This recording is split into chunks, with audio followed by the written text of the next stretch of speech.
back to the county seat. I'm Chad Booth, and with me, joining us now for discussion on state funding of state prisoners in county jails, is Commissioner Steve White from Utah County and Sheriff Brad Slater from Weber County.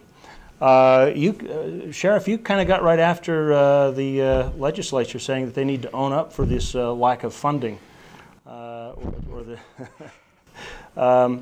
What do you see as some of the solutions that we might be able to, reasonably expect to fix this problem?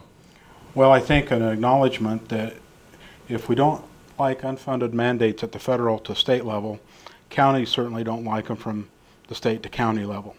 And sometimes I think it's very much an unfunded mandate when we're required to house a state prisoner in a county jail without the required funding to make that happen. And you said, Commissioner White, that this actually really seriously affects your budget. You come up short on the stick each time you have to do this? 2 years ago, we were receiving $1,600,000 in the fiscal year for state prisoners, and our number of prisoners dropped 20%, but the revenues dropped in half. So that creates an even broader one. When some sheriff says we're getting $23 a day, that would be $23 a day if they funded it all. But we end up getting about $19 a day. Oh, so it's even shorter than indicated on what they're willing to pay.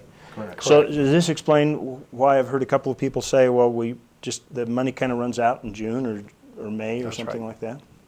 So how do you fix it? I mean, one proposal that came up was to try some new kind of funding model, but what do you think is the solution? Well, I'm sorry. Well, they have a statewide levy for education. Maybe they can do something like that for jail funding.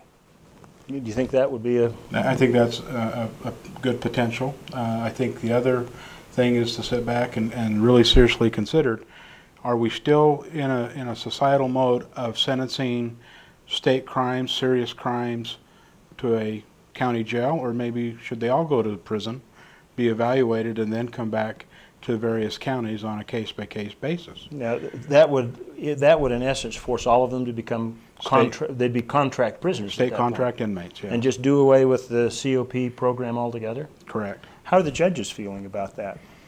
Well, the judge wants as much control as possible. If they send somebody to the county jail on a 1-year sentence, that person serves a 1-year sentence. If they send them to the state prison on a 2-year sentence, if the Board of Pardons doesn't think it's serious, they might be out in 3 to 6 months. Is there any way to affect that system at all, where the judges might be able to reach inside corrections with some specific court instructions on sentencing?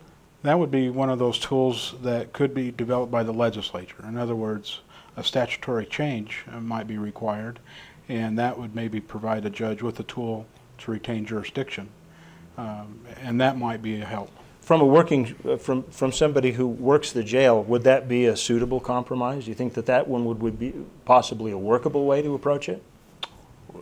Oh, I personally believe there's no magic bullet. There might be 4 or 5 things that ought to be considered. So a magic clip instead of a single magic bullet. Yeah, a magazine full of bullets. But no banana clip. and not anything over 30 rounds.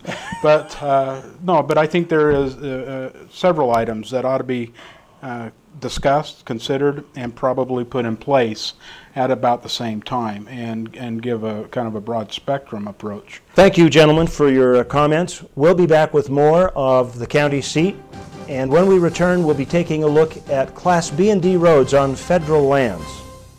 You're watching a preview episode of the county seat. The county seat will provide the broadest distribution to all counties when it comes to public affairs programming. This distribution includes the internet, live audiences, and broadcast audiences. The county seat will broadcast a new episode each week on a major commercial broadcast station statewide to give the program credibility and high profile. Each episode will be distributed to all local cable operators for additional broadcasts each week to provide the frequency for local communities to learn the topics and issues in depth and to continue the public discussion in the local communities. Each episode will be made available as a webcast in total or in part for counties to link to or embed directly into their own websites, bringing new life to important issues that affect the citizens and the governments of Utah's counties.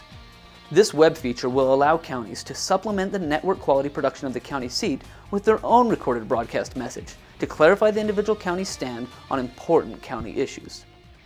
And now back to Chad Booth and the county seat.